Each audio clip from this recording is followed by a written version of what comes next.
চলে গেছে টোটাল চলে গেছে। বাইকে পুরো হাউসের মাইকটাই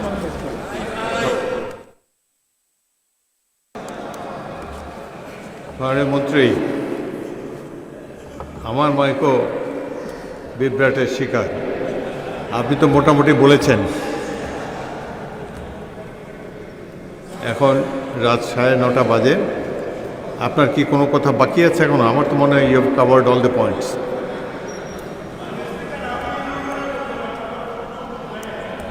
এটা হয়তো রেকর্ড হবে না, তবে যা বলতে চাই তা বলি।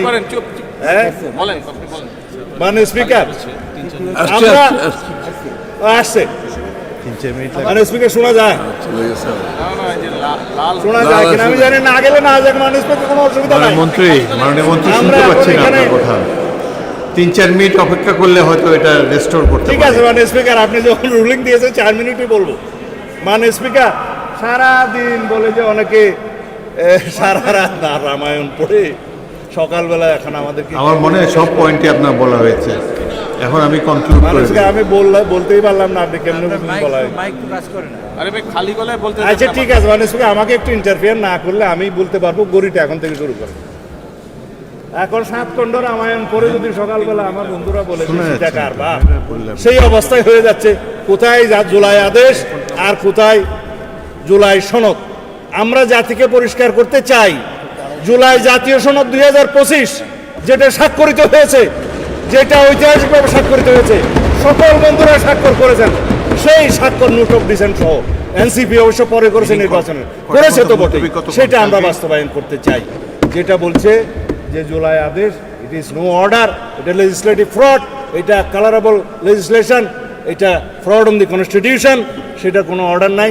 আমার এক বন্ধু বললেন রাষ্ট্রপতিকে আমি ফোন করতে পারি কিনা। আপনিও তো ফোন করতে পারেন।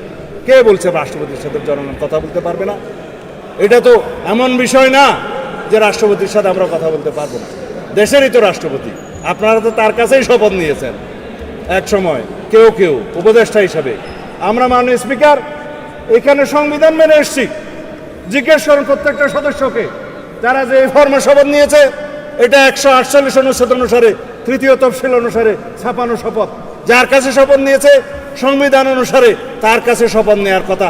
যার কাছে স্পিকার, ডেপুটি স্পিকার নাই, প্রধান নির্বাচন কমিশনের শপথ নিয়েছে। এটাও এখানে আমরা সংবিধান মেনে এসেছি। আমরা এখানে এসছি, এই সংসদে সেশন ডিক্লেয়ার করেছে রাষ্ট্রপতি, এটাও সংবিধান অনুসারে এখানে রাষ্ট্রপতি ডিক্লেয়ার করেছে, স্থান নির্ধারণ করেছেন। 73 অনুচ্ছেদ অনুসারে তিনি এখানে ভাষণ দিয়েছেন, এগুলোও সংবিধান অনুসারে এসছেন। আমরা যে রাষ্ট্রপতির ভাষণের উপরে আজকে আলোচনা করছি, এইটাও তো সংবিধান মেনে আলোচনা করছি মাননীয় স্পিকার। সব কিছুতেই আমরা সংবিধান মানছি, আর এখন সংবিধান ভালো লাগে না এই বক্তৃতা মাননীয় স্পিকার শুনতে চাই না। আমার সময় কি শেষে আরও আছে তো মাননীয় স্পিকার, 1 ঘন্টা 1 মিনিট 55 সেকেন্ড আছে। শুনলেও কি আর না শুনলেও আমি বলে যাই। তারপর মাননীয় স্পিকার কথা হচ্ছে সংবিধান যেখানে যেখানে সুবিধা সেখানে সেখানে মানলাম। সংবিধান মানতে মানতে সাংবিধানিক উঠে নির্বাচিত হয়ে এখানে আসলাম, সাংবিধানিকভাবে শপথ নিলাম, সাংবিধানিকভাবে এখানে আলোচনা করছি, সাংবিধানিকভাবে এমপি হয়েছি এবং সংবিধান অনুযায়ী এখানে আলোচনা করছি, সমস্ত কিছু রুলস অ্যান্ড প্রসিডিওর মানছি।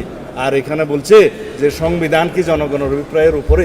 ইয়েস, সংবিধানে জনগণের অভিপ্রায়কে ধারণ করার জন্যই আমাদেরকে সংবিধান, আমরা সেই অভিপ্রায়কে সম্মান করার জন্য সংবিধানের মাননীয় স্পিকার সুবিধা করতে পারলাম না এত ষড়যন্ত্রের মধ্যে। আপনাকে অনেক ধন্যবাদ। ধন্যবাদ মাননীয় মন্ত্রী।